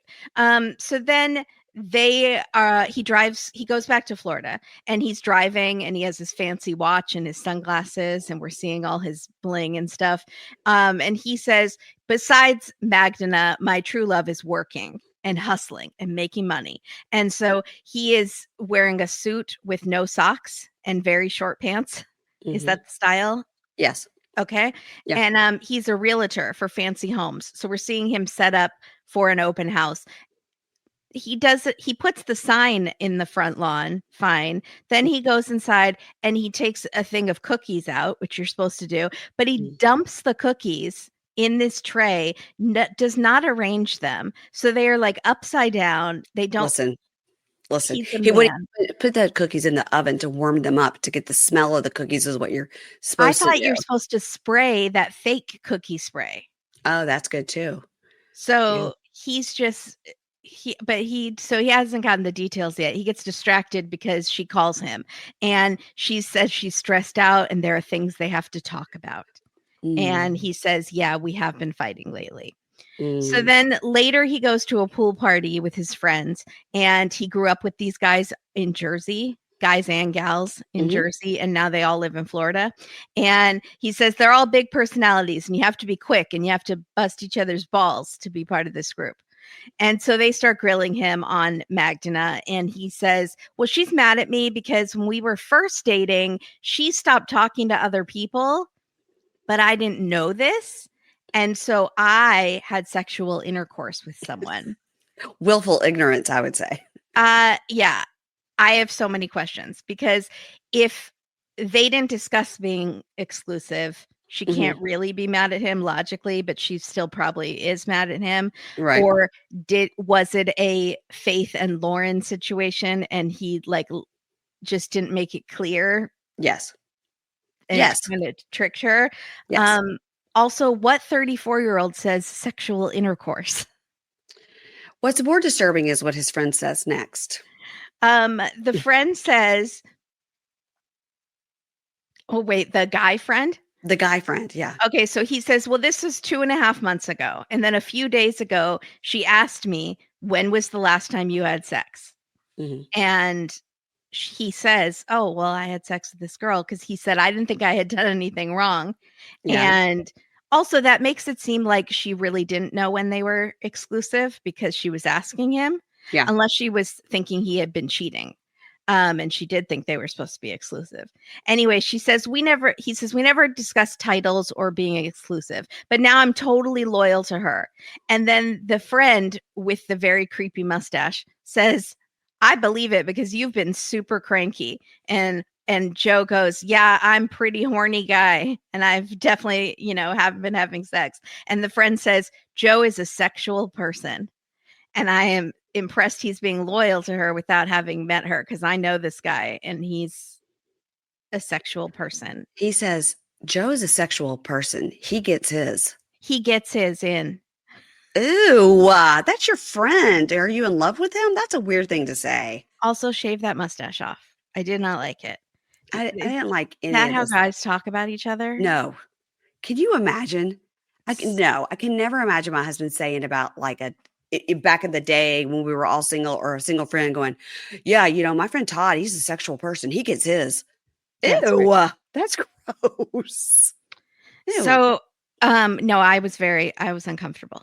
So Magda got mad and insisted that Joe start sharing his location, and because she's now very jealous. And she also doesn't know that he and this girl, Jill, dated 6 years ago. And then the friend says, does she know about you and Jill? And the camera pans over to Jill, who's at the pool party. Yeah. And she has this pouty face, these huge lips in her bikini. She's fully posing anytime the camera comes on her and pouts. And she doesn't speak. And then they're just like talking about her.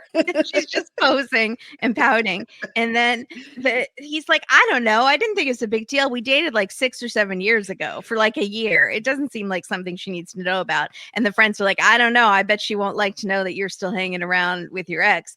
And then you cut to this other friend who looks like a Larissa or Paola wannabe in training. And she is in her bikini arching her back on the side of the pool like she is ready for her swimsuit. She's being discovered, like that episode of Saved by the Bell. And she's like, I'm ready for my calendar shoot, and like arching. So these friends are very like excited about it. They're not speaking. The one friend who doesn't seem to notice the cameras at all and like has a towel wrapped around herself and is like actually doing the work for the whole team. And she's like, oh, you guys are fighting and this is a lot of red flags and I'm nervous, Joe. Like she's doing what she's supposed to do. And then they keep cutting to the other ladies who are pouting and arching and like, this is my pouting time. and arching. Yes. And then finally they're like, okay, well, good luck. And then Jill finally says something and she goes, you deserve the best, Joe. Pout. Like literally she has to stop pouting to just say a couple words and then goes right back to the pout. I've never seen anything like it. It was so insane. Funny.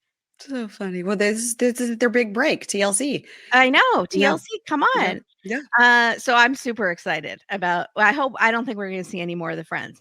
So Magda, they're like, we get one scene. So also, let me ask you, did you notice in that scene that the audio was super off?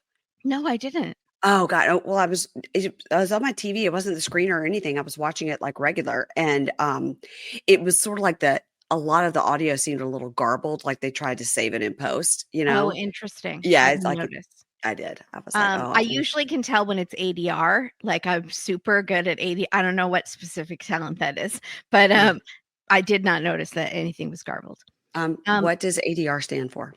Additional dialogue replacement. So it's like the stuff that they put in after, like you go into a studio. I've done it before. Like, and you, like, if you're at a soccer game and then all of us have to stand around a mic and pretend we're at a soccer game and be like, kick the ball, buddy. You got it. Like, and then they put in that, or like if it's messed up and then you have to, like Julia Roberts would have to go in and match what she's saying on the screen and like watch the lips and say it the same way. Yeah. Or it's her face isn't seen, but they're going to put it in like when the camera's on someone else. Yeah. And she's saying something. See, I've noticed that on the show. I noticed it when Lauren and Faith were on the beach when he was like rubbing her feet and she was telling that side story. He was saying things like with the camera on her and they would go back to him and it looked like that's not at all what he was saying. And they just like pasted it together, you know? Yeah. I'm sure they do that a lot. So Magda calls him and he's going to the drugstore to pick up stuff for the trip. And so now it appears that since this jealousy conversation, they now have to be on the phone all the time, like Jasmine style, like when Gino went to pick up the fast food and Jasmine was like, turn the camera around. I want to see the woman at the counter giving you the chicken. And she always has his location now, which the friends didn't like that either. I was like, okay, well, if they're in an exclusive relationship, who cares if you have your location? You're not doing anything wrong, you know? Yeah. So he's excited to see her and use all of his senses and not just two. And then he's like, two, right? Yeah. I've been seeing and hearing, right? Yeah. And then I'm going to touch her and smell her. Oh, so sorry. My daughter's at the door. Hold on one second. This scared the absolute shit out of me. 1 second. Hold on. Should I keep talking about Mary Payne? Yeah, that was the answer. She's pretty. Sorry. She's nice. Hey, girls. Hey, girls. Hey, girls. Hi, puppies. Hi, Ginger. Hi, Violet. Hi, cute. Hi, puppy. Okay. Okay, so sorry. We'll just cut that out. Okay, so we were saying Magda. He's using his senses. Okay, all right.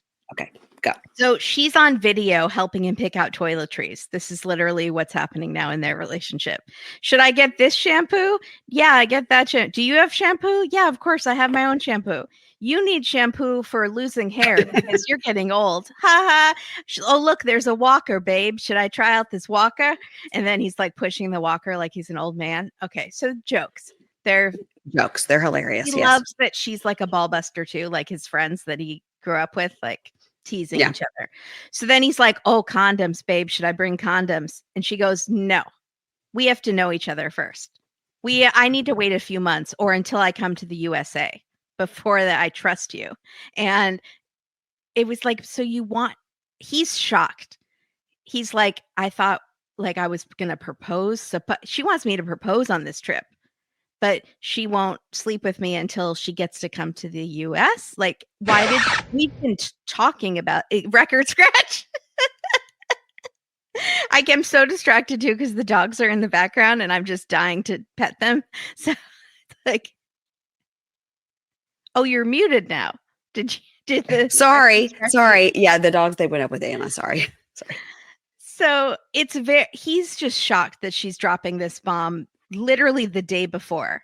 Yeah. Because they have been talking about having kids as soon as possible. They've been talking about sex and they have seen each other naked on camera.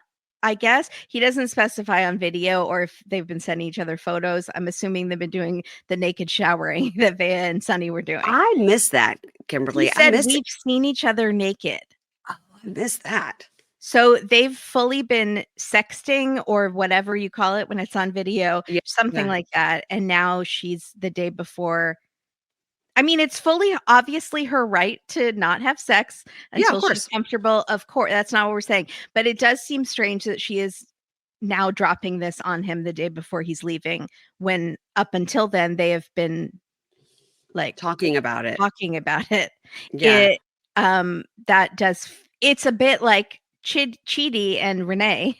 Because they had been talking a lot about sex and then he got his celibacy. So he's shocked and he's like, wow, is she using me? And is like that now I'm seeing red flags, and he's like second guessing the whole thing.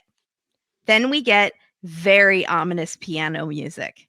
And I was starting to get, I love a black screen of death. I love when something very dramatic is happening.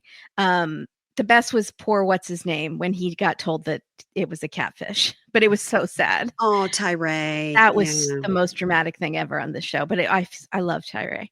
Yeah. So we get this ominous music. The sun rises on the next day. It's the day of his flight.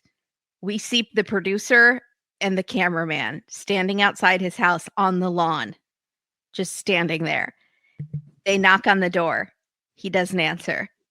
And then it says 1 hour later, they knock on the door again. Yeah. He doesn't answer. We get the blue screen of death. Joe's flight to Poland leaves in 3 hours. He hasn't responded to calls or texts from production all morning. He's definitely at somebody's house. He's not there. He slept over at somebody else's house, I think. And he just overslept for his flight or something? No, I think he or is he not? He went out. I think he went out the night before. Partied, hooked up, something else, and found himself elsewhere, and is now trying to get himself home to get himself ready. But I mean, international flight, you definitely need to be at the airport at least 2 hours early. So that's what you think is happening? Yeah, I'm sure I'm wrong because we do see in previews that he does go to Poland, but I think that's what we do? Here. Okay. Yeah. Oh yeah, we do. Okay. Yeah. So this is technically a Matt Sharp fake out because it's not like he's not going now. Right.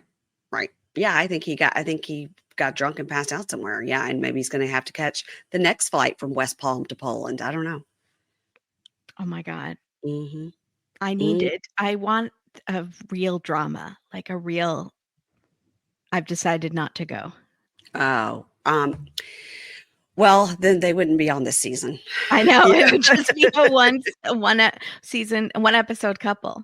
I wouldn't have met him at that party. That's what I was thinking. I was like, is he now done? Are they not going to be? But Mary Payne met him at that party. Maybe they had him there as to hype it up, but then they knew it was going to be like so shocking that he was only going to be on one episode.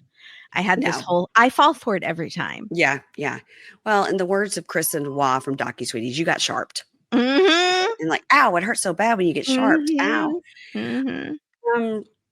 Next time on Brian and Ingrid. So this is what we were trying to figure out a couple of weeks ago. Are they in a convertible? What are they doing? But it is in fact her riding her bike and pulling him in his wheelchair. That's what that was, which was pretty funny. Okay. And they're at the beach and he tells her, I got to tell you, like, I'm really looking for a partner, somebody who's willing to help me out. And she says, some things I'm willing to help with, but I don't want to be anyone's mother or babysitter. Boom.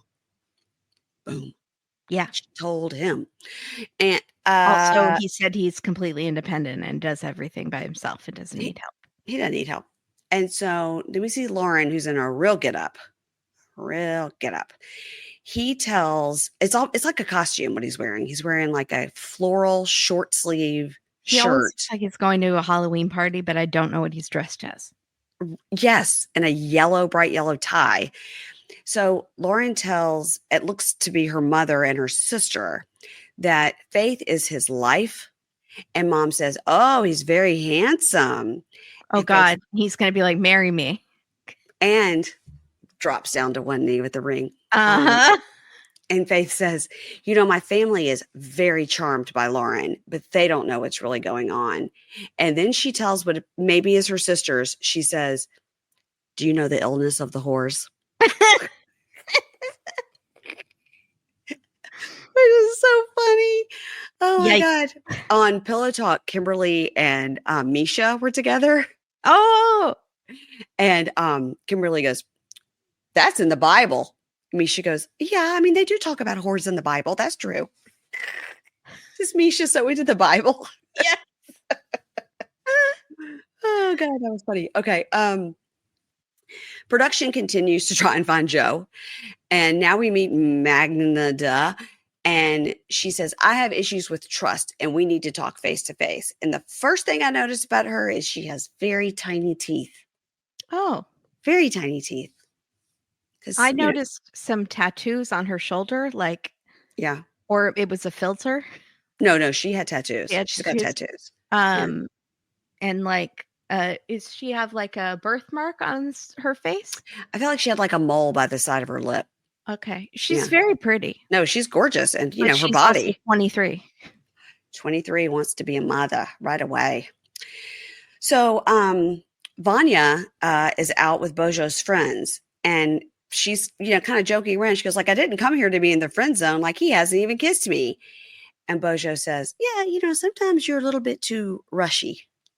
And she says, well, this is some fucking bullshit. And she walks out. Because I think the friends are all like, dude, what are you doing? Yeah. Veah and Sunny play pool with Rory and it does not go well. And it starts to be like, you should send him home and don't tell me what to do. And, all of that. No. Our dreams of those boys being best friends. No. Never going to happen. Rory is really cute though. Yeah. I like Rory a lot. I will tell you 3 things that I've been taking notes because 3 things I forgot to tell you during the episode. Number 1, regarding Bojo. I had a listener write me, and it was funny because she sent me a DM and was like, listen, I'm doing this talk to text while I'm driving so I don't forget. So just sound it out if you don't know what I'm saying. Which is what we have to do with my mother's text. Yeah. And basically what she says was back in the days of like AOL chat, she met this guy and the guy was in California and she was in Ohio. If I have that wrong, I'm sorry, but they were in different time zones and she would like wake up early or late or whatever the, time zones are my kryptonite and just to talk to him. And they were like boyfriend, girlfriend, and was very serious for a couple of years. And they finally were able to see each other after like 3 years. And she says that when they saw each other in person, it was very weird. It was very awkward because even at that time they'd only like mailed pictures. They had not done video chat. And she says it was so weird and so awkward. And the best conversations we had were like laying in the bed at night with the lights off, staring at the ceiling because it was the same as talking on the phone. Oh, weird. And she said, and we both, we stayed friends. And she said, but we both agreed that just in person, it wasn't there. So she said, so she can really understand this Bojo and Vanya thing because what if right when she got there, he was like, oh, this is not at all what I thought. Like I thought, and so she was like, I'm just giving you my experience that it can happen when you meet somebody in person. Yeah. That right away you're like, no. Chemistry is a thing. Yeah. That was the first thing. Second thing, when we keep talking about Joe being a West Palm Beach realtor, I keep thinking about Micah Plath's girlfriend, Veronica. And I'm like, I wonder if they run in the same circles. Where does Liz and her family and Andre, where do they practice realty? Oh, they're like, yeah. First of all, her name's not Liz. It's Elizabeth. Elizabeth. Yeah. I don't think he calls her Liz, does he? I don't know. Okay. Who cares? Libby and Andre. Libby and Andre. They're not fancy West Palm Beach type people. No. Okay. No. They're like Tampa or something. And then another listener wrote me to say that she is a physical therapist or she works in physical therapy. And there is a national registry that you can look people up to see if they're a physical therapist. And I said, and Veah is not on there. Oh. And then I said, well, maybe she's a physical therapy assistant. And she says, also not on that list. And, but mostly if people are assistants to a physical therapist is because they are in PT school, right? Or they're high schoolers that have an interest in it or whatever. She said, but she said she said the first thing I saw was those nails. I was like, she's not a physical therapist. No, there's no way. Those talons. I don't know. She was like clawing at him in the shower with those nails. So we need somebody to deep dive on that and see why did she tell us she's a physical therapist if she's not? Yeah. Okay. No, you're right. Because I have to go to PT right now. There's no one with nails like that. Yeah. It's wild. But there are a lot of like assistants, like people who are on spring break from college and they're in PT school, or there's a high school girl who's there like to see if she can wants to be in that field. Yeah. I've done PT, and we'll be like, okay, you're going to do like 12 reps of this and 12 reps of that. And then they go off to talk to somebody else and they leave you with the assistant. Yeah. Totally. Are you just awkwardly standing there lifting your leg up and down like a, yeah. It's so awkward. Yeah. That's it for our episode. Do you have anything to tell me about what's going on with the Date with Dateline? No. Oh, okay. Hey guys, they have a show. Brothers. Oh, what? What? Tell me. That's the episode we're doing this week. Was that on Dateline this past week? Yep. It was? Yeah, Dateline. It was a big fuck you from Dateline. I wanted a nice murder story about like maybe a cheating like love triangle, and then one of the spouses kills the other one. And instead I got the Menendez brothers. Was it a good episode at least? Yeah. Who did it? The Menendez brothers. What was it? Keith? Was it Josh? Keith. It was Keith. Okay. Yeah. And they killed their parents, or did they? No, they did. No, they did. They admitted it. Yeah. Okay, so you weren't happy about it because you just said the F word. Not happy. I did not even want to record, to be honest. Like, but we did it, and then we ended up recording for like 3.5 hours. So that now poor Katie is like struggling to get edited, and it's a beast of an episode. There's just so much sad graphic stuff in there. And we both have very strong feelings about it. And it's a sad one. Do you feel that it's okay that they're going to be let out? Oh yeah, I 100% think they should be let out. Okay. All right. Just making sure that wasn't the hot take that you had.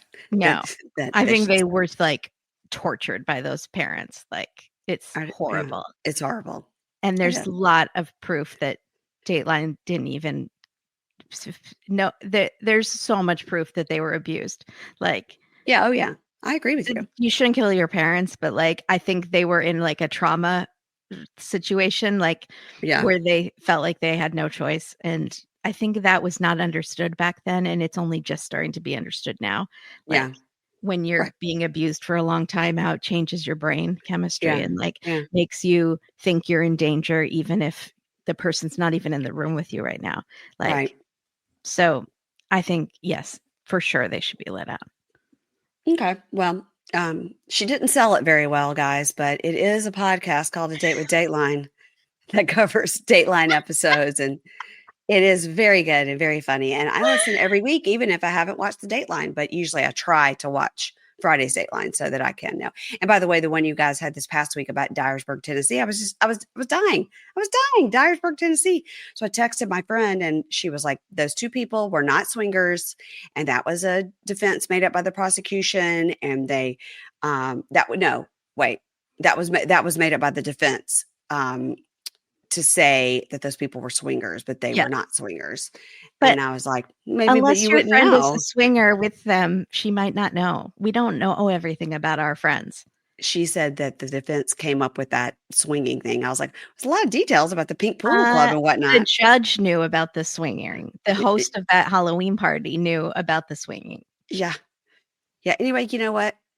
That's fine. I'm happy for my friend that she just, that's why I said, I don't care. I'm not judging it. I go, it's just crazy. And just because you're swingers doesn't mean you're a murderer. Absolutely. The two things generally have nothing to do with each other, although it does come into Dateline quite a bit. It does. Oh my God. Venn diagram of swingers and love triangles. And murder do tend to go together on Dateline. Well, I'm going to watch the episode tonight, and then I'm going to listen to your episode when it comes out. And everybody, they have a great Instagram as well. It's at Dateline. And on Thursday, I will have Ronnie Karam of Watch What Crappens on to talk about Bravo. We're in our heyday of Bravo. We have 4 episodes happening right now. My emotional support podcast is Watch What Crappens. So I'm so jealous. I've still never even met them or talked to them. Put in a good word for me. I will. I mean, I could. Have you tried? No. Okay. Well, there you have it. They're very nice. I know. Nice.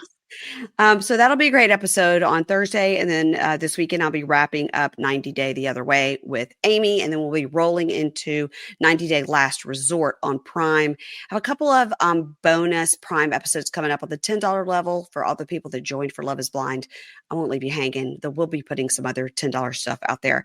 I've got a interview coming up with Kimberly. Kimberly. And an interview coming up with Vanya. And these are all fun things coming up at the end of November. Yeah. So everybody just stay tuned. Don't turn that dial. Okay. Now we're really getting into the weeds here. All right, everybody. Make sure to follow me at Pink Shade Pod on Instagram and follow Kimberly at Dateline. And we will talk to you next week. One more time. Can we do it? Okay, bye. Thank you, everybody.